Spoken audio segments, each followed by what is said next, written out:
Shot this video, and then But the drum beat, was that done in London? no, no, I did it beat in my place in Nigeria. I see that the music that are produced here, Yeah. And the one produced in Nigeria or Africa, they have a kind of drum beat that is unique. Yeah. And that is danceable. Yeah. And I don't know why. I have been asking artists here, why have they not been able to get that Sound. beat that people, because well, I think two things. First of all, I believe it's a blessing to have to be able to create something unique and something that whenever it's played, you say, no, that was a good song, or that is a good song. You know, with me personally, because I'm a drummer, I look at the people like Phil Collins and stuff on the drums. So I play African kind of drums, and then I mix it with my European sounds. So it's a fusion of both African and Europe music that I do. yeah, To create what I create, I think you have to enter a certain kind of mind. You know, your mind has to go somewhere. It's not just, okay, let you sit down and do a beat, you know. Yeah, you know, clap your hands now.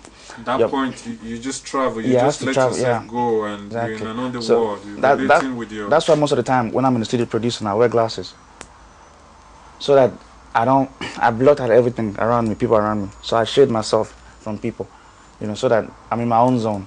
Then I can now go to that realm, you know, that people can't really get to that, but only me, I can get there. Then when I'm there, then things just comes very easy.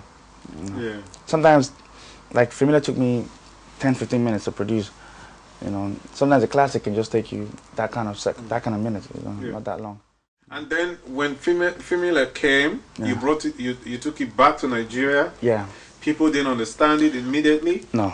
So how did they eventually come to? Well, you know, I kept on promoting it. You know, doing interviews, doing shows with the song. It just whenever I perform, the people just stand and look like, because the beat is weird. They'll just be looking like. I like to do the guy that's single, but the music I don't understand them. They'll just be looking like. Yeah, I told you the first time I heard the music. Yeah, I was driving and I had to call my cousin who brought it from Nigeria. I said, who is this guy? His name is Cass. It's just weird, because the funny thing is when I remember the time the song came out newly, is when the music finishes. That's when they want to dance, because they don't understand it, because they want to now. When it finish, okay, they want to start dancing. Oh, it don't finish. I can play them again. You know. Then that's why I now have to go to a different kind of side, with the same kind of sounds with Wine for Me. You know, with Wine for Me, just more faster and European kind of sound. I have to now go doom doom doom doom doom. They just to wake them up, you know. You're trying to get them to understand your reading, my style of music, level, your style of music, which is different. You know. Eventually, your music now made you money. Yeah, of course. So, of course, you didn't want to give up anymore. No, because I didn't want to join the army anymore. No, because the thing is, I remember, like I said, at that time, I wanted to go back and join the army. My pastor told me, just try, just don't give up. Just try, just stay, just give it some more time. And and in my mind, I'm thinking, apart from giving more time, if I don't do it, if I don't make it, it would have been a really wrong path I would have probably taken. Because your passion would just die. Yeah, of and course. You won't be happy without. That's what I said. You know, that's what I'm saying. I'll probably be in Iraq just killing people. Yeah. I'll probably kill my own people too. Yeah, because there's something in you that is yet to be realized. Oh, and man. if you don't do that, if you don't actualize that, people won't know why you do what you do. Exactly. Yeah. Exactly. I understand, and I must say congratulations. Thank you. And then Wine for Me came. Yeah. And it was another hit. Yeah, Wine for Me. I remember I produced that. I have a friend called. What year was that, man? Oh, that was from 2009 as well. Ended in 2009. I just playing, just in the street, just messing about, just like that, you know. And funny enough, when I did Wine for Me, I didn't really like it. I liked the beat. It was okay. I just put a chorus. If you whine for me, girl, I got money. And then I just put it. I didn't really like it, but it was a friend of mine, Idris, Monster Music, that told me, dude, this song will actually be bigger than Familiar. And the funny thing is, in Nigeria, right now, I always end my shows with Wine for Me, because they actually like it. Well, I think some of them like it more than Familiar even. You know? Yeah? Yeah, you know. It's just I guess when you're blessed, man, you know, just some unique sounds. Blessed, nobody can stop you. Of course. But you gotta be passionate and determined. Definitely. Anyway. You've been to Dublin before. Yeah, I came the first time 2004. A friend, a promoter, DJ Daly, brought me the first time. I remember, funny enough, I had my hair like this before as well. I had my sideburns all blonde, everything all blonde, and I performed at some place, the Voodoo Lounge, or whatever it's called. The Voodoo, yeah. Yeah, and it was cool. It was really good. You know, I was surprised people came and they turned up. You know, but now, you know, when God has really, really blessed you and says your time, you've decided to come back again. Yeah. It was another experience then. You didn't find the kind of black people you have now. No, funny enough, yeah, because at that time it was more like 30% black, 70% white. At that time, you know, because the one thing I like about, like, I wouldn't say white people, I say Caucasian people. You know, one thing I love about them is they embrace any kind of sound as long as it has good rhythm. But us black people, we're like, I don't understand. What did they try to do? You know, okay, what did you say be?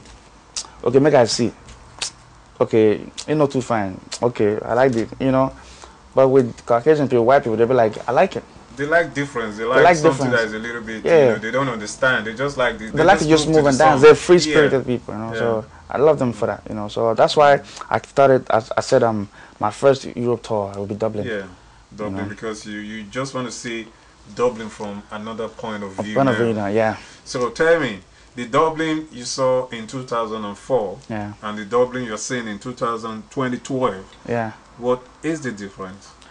I think now it's more, I love the fact that it's more, Dublin has embraced the African culture, and they're opening their hearts more to we Africans, and that you can't judge someone by the color of their skin, but by the content of their actions. So basically, I love the fact that they can embrace us and say, you know, hey, come into my country and see what we can offer. It's a multicultural society. Yeah, it's mixed now. It's all lovely. Like, it's more like, you know, I looked at it just like London now, you know. So there's a lot of different nationalities here.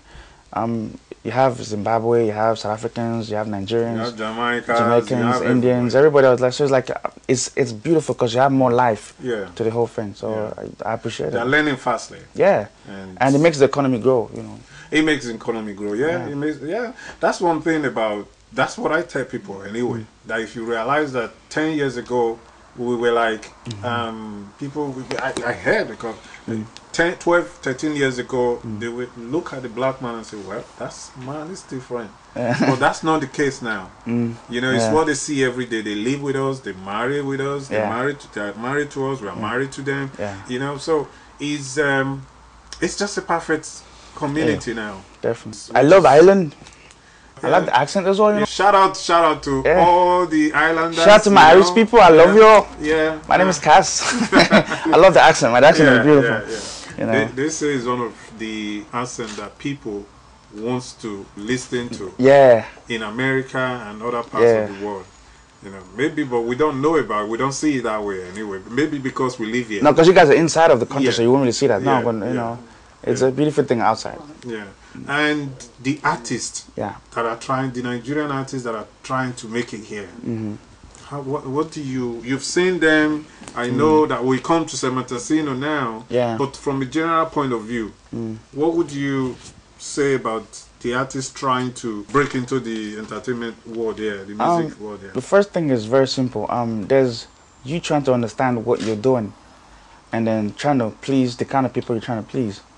For example, R&B, you're singing. If you're a hip-hop artist, you're rapping. Now, if you're saying you want to please a crowd of age range between 12 to 18, you know you have to do kind of like fast music. But if you're trying to please age range between 40 and 60, your music has to be really mellow and calm, jazzy kind of music. So, and at the same time, you have to understand the kind of people you're trying to please. Like, for example, now, you being a Nigerian artist in Ireland, you have to understand that, okay, fine, roughly how many Africans or Nigerians are in Ireland, then understand the kind of music that they listen to, and then make similarity to that kind of music. But don't copy that kind of music, but make similarity to it, you know, trying to understand that what let's say Two Faces singing, what you know, what artists like that are singing, and then come to this country with it and try and understand the system. At the same time, you have also as well, like, you know, the Irish people not embracing that African culture, the Afro music.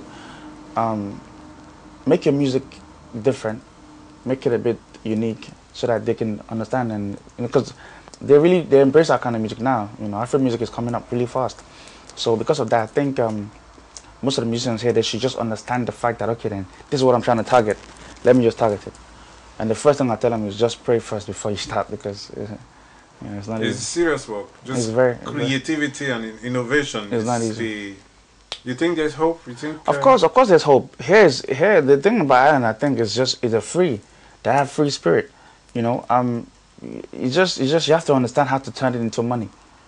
You know, you can, like, say for example, now I produced a track for Semi about 2-3 years ago, and now he's promoting the tracks and stuff. So what I'm thinking is, now the good thing is fine, you're getting popular, getting fame, but now turn that into money. How? Do an album launch. You know, call your people, call your friends, call you guys up. You know, do a press conference, do an album launch, and let people come and see what you can offer them. You know. Yeah, that's another thing. How do they really turn it into money? Yeah. Because do you think they promote their work, their effort, their sweat the right way? Most of us musicians, we don't. The thing is, we don't really know music business. We think we know music, first of all, and then we want to now say, yeah, we know the business, but we really don't. Most of us don't. So we just want to just sing and say, okay, oh, are you doing a show? Okay, let me come and perform. It's good, but how do you turn that into money? You know, you should make the promoters want you instead of you begging to perform. I have performed in shows that I haven't gotten money for. I've performed like in shows like that for like 1 million times, and it's also good for promotion as well. By the same time, you have to now know when to not turn it into money and say, okay, boss, you know what? Your next show I perform for free, but the next one, please let me just give me small something.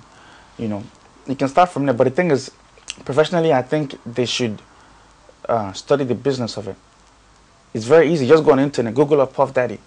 You know, read his history, how he turned his own passion into money. You know, Google up people that are inspiring like that. You know. Yeah, I agree with you. But the other thing I would say is that at the same time, turning it into money. Yeah. You also have to make people want you anyway. Yeah. Okay, I'll use myself as an example. First thing is image. You have to have a good image that people can relate to. Like the kind of image I have is, well, apart from that, really, I don't drink, I don't smoke. Not because I'm trying to be a good person, but really, I don't drink, I don't smoke. That's one. And then I try to dress okay so that when you see me outside, you can shake my hand. And I'm trying to, you know, so I look appealing to you when you say, oh, okay, this is this guy, okay. Good looking lad, you know, what's up, mate? That kind of stuff. You have to look appealing to the people. So your image got to speak before you speak.